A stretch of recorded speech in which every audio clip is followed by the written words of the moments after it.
The mountain wasn't made for human life. That was clear from its hard surface and its nearly infertile soil. The winters were almost impossibly cold, and the summer months never gave as much heat. Hey, wake up.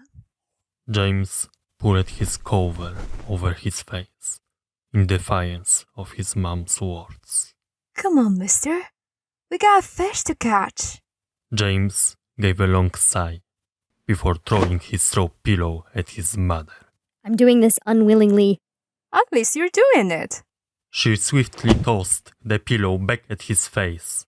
Breakfast this morning was grievous meat, roasted over a fire with pan-fried bread as a side. I don't see why I have to do school. It's not like I'll do anything different than you. Wow, those are some big ideas on such an empty stomach. I'm just saying. Well, say it with some breakfast first. James' hunger forced him to give up some pride. Alright, I guess so. Zera handed James his bread and fish before joining him at the table. She waited for him to take a few bites of food before speaking. So what's this about school? It sounds like you're feeling a bit gloomy about it. No, I'm 13. You don't need to use baby words. So suddenly you don't have feelings at 13. Okay, fine. What makes you feel so dismal then? Huh? Zera just winked at him. She let him chew on the word while she had a couple bites of bread.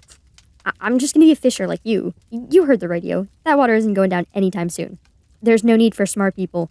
Well, that may be true, but knowing how to read would be nice, right? Maybe you could start writing down the old world in Grandpa's stories. Or even make up a new way to fish. Or maybe you could just give me a ship. I already do all the work. You've seen me work a net. I catch more than anyone. And that's why you're going to school. You're smart, and smart people need something more than fishing.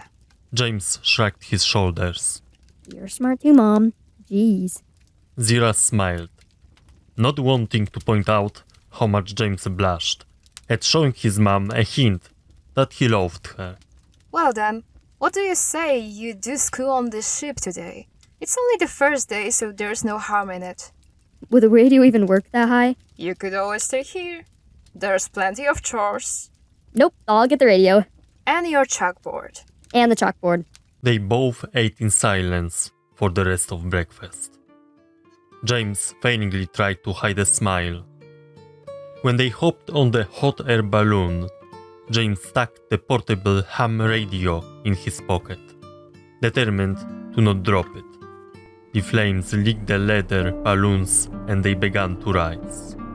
When the rope snapped back, telling the duo that the hot air balloon will go no higher, they got the nets ready, throwing them across the sky. Their bearings made groans of pain as they got pulled by the wind. We should visit Dad soon.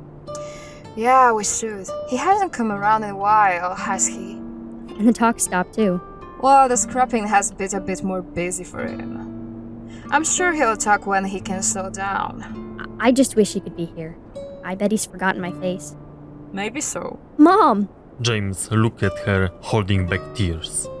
His false adult mask slipped. Zera embraced him, making sure to squeeze him as much as her strength allowed. You know, he loves you and your face. He would never forget it in a million years. Yeah. James wasn't unable to speak more without crying into his mom's hair. But the moment was broken when he and Gribby got caught in the balloon's outer net. They rushed to pull up the net from its gravity trap. The Gribby did not make the pull up easy. With combined effort though, they brought it on board. Quickly Zera slashed its throat, holding it over the edge to drain. You know, kid, maybe you could invent a cleaner way to do this. Like a robot servant or button. That sounds like a fun idea. See? School is important. The radio shook out the voice of the elderly teacher. James rushed to start his first day.